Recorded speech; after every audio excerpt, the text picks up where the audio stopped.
அனைவருக்கும் அன்பான வணக்கங்கள். இது மகா பெரியவா சொன்னது யூடியூப் சேனல். நம்முடைய இந்த சேனல்ல பெரியவா சொன்ன ஆன்மீக அருளுரைகளையும் உபதேசங்களையும் பரிகாரங்களையும் தொடர்ந்து பதிவு செய்துட்டு இருக்கிறேன். தொடர்ந்து பாருங்க.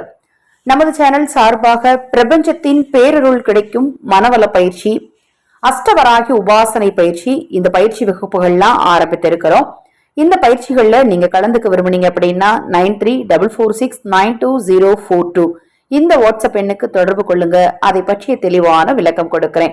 அதை போல் ஆதரவற்றவர்களுக்கு உணவளிக்க விரும்பினாலும் அதே வாட்ஸ்அப் எண்ணுக்கு தொடர்பு கொள்ளுங்க.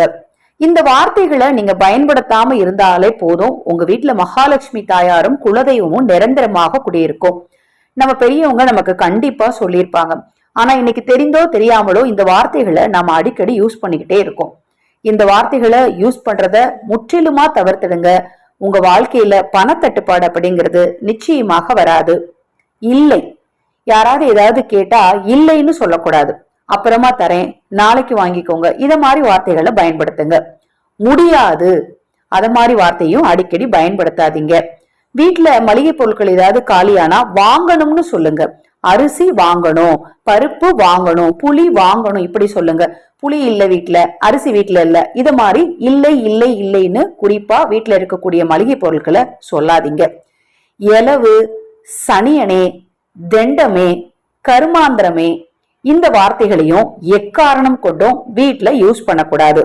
கோபத்துல குழந்தைகளை கூட சனியனே, எலவே, கருமாந்திரமே எல்லாம் நான் செஞ்ச பாவம், இத மாதிரி வார்த்தைகள்லாம் குழந்தைகளிடத்துல கண்டிப்பா யூஸ் பண்றத தவிர்த்து பாருங்க. உங்க வீட்டுல நேர்மறை ஆற்றல் சக்தியானது பெருக ஆரம்பிக்கும். ஏன்னா நம்ம சொல்ற வார்த்தைகள் இந்த பிரபஞ்சத்தோடு இணைந்து நமக்கு அதை போல விஷயங்களை தான் நமக்கு பெற்றுக் கொடுக்கும். நாம இருக்குன்னு சொன்னோம்னா இந்த பிரபஞ்சம் நமக்கு தேவையானதை இருக்க செய்துகிட்டே இருக்கும். நம்ம இதை போல வார்த்தைகளை யூஸ் பண்ணிட்டு இருந்தோம். இளவு, சனியனே, கருமாந்திரம், தெண்டமே, அது மாதிரி இல்ல, முடியாது, தேவையில்லை, வேண்டாம், போ, இத மாதிரி எல்லாம் யூஸ் பண்ணோம்னா இதுதான் நம்ம கிட்ட அதிகமாகிட்டே இருக்கும். அதனால இப்ப நான் சொன்ன இந்த வார்த்தைகளை உங்க வீட்டுல அறவே தவிர்த்துடுங்க. உங்க வாழ்க்கை சுபிக்ஷமா இருக்கும், குடும்ப ஒற்றுமையா சந்தோஷமா இருக்கும். இப்ப நான் சொன்ன பதிவு நிச்சயமா உங்களுக்கு பயனுள்ளதாக இருக்கும்னு நினைக்கிறேன்.